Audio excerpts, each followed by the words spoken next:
কেমন আছেন সবাই? আজ আমরা শিখব পার্টস অফ স্পিচের একটি পার্ট, সেটি হচ্ছে কনজাংশন। তো চলুন শুরু করা যাক। আমরা যা যা শিখবো, আমরা ডেফিনেশন দেখব, টাইপস দেখব, এক্সাম্পল দেখব এবং এক্সারসাইজ এন্ড অ্যান্সার দেখব। তো প্রথমেই দেখি কনজাংশনের definition. A conjunction is a word used to join word, phrase, clauses or sentences. It helps to show the relationship between them and make the sentence smoother and more meaningful.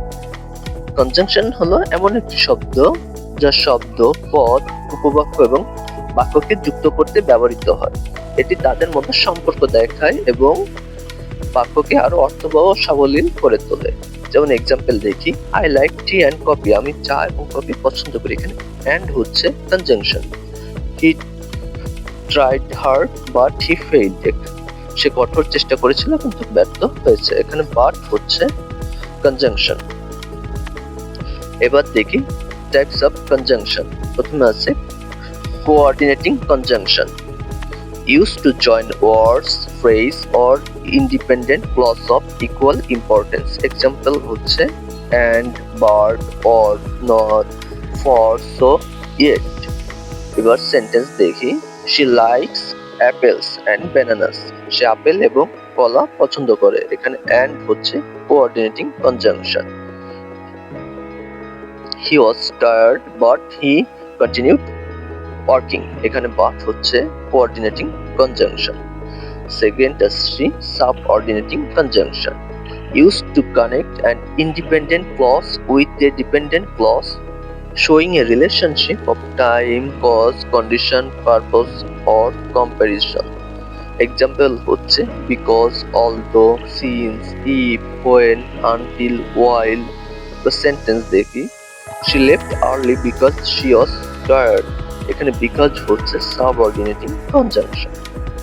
we will wait here until you come. তুমি আসা না পর্যন্ত আমরা একটু অপেক্ষা করব।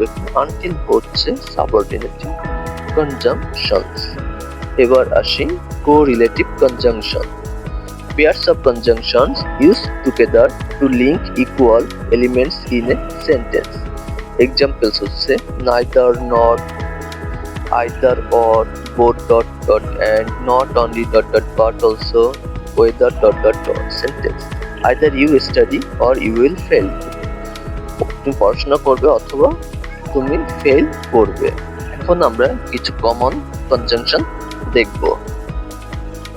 তো প্রথমে হচ্ছে coordinating conjunction, and, but, or, nor, so, for, yet, এগুলা খুবই কমন ব্যবহার করা হয়। তারপরে আছে subordinating conjunction, because, if, although, while, since, until.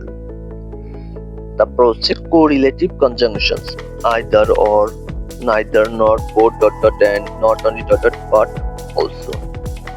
এবার আমরা কিছু এক্সারসাইজ দেখি। প্রথমে হচ্ছে she is smart, dash দিয়ে she is kind। এখানে আমরা কোঅর্ডিনেটিং কনজাংশন বসাইতে পারি and, সে বুদ্ধিমান এবং সে সদয়।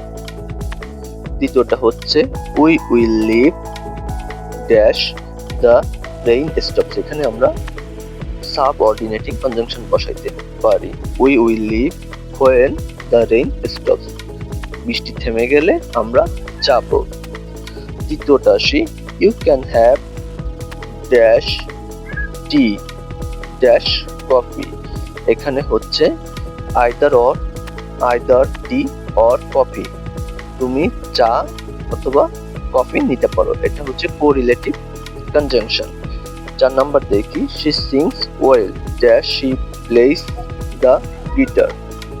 এখানে আমরা কোঅর্ডিনেটিং কনজাংশন বসাতে পারি and, she sings well and she plays the guitar। সে ভালো গান গায় এবং সে গিটারও বাজায়। লাস্ট আসি I will come dash you invite me। এখানে আমরা সাবঅর্ডিনেটিং কনজাংশন বসাইতে পারি I will come if you invite me। যদি তুমি আমন্ত্রণ করো তাহলে আমি আসবো। ভিডিওটি ভালো লাগলে লাইক, কমেন্ট এবং সাবস্ক্রাইব করবেন। ধন্যবাদ।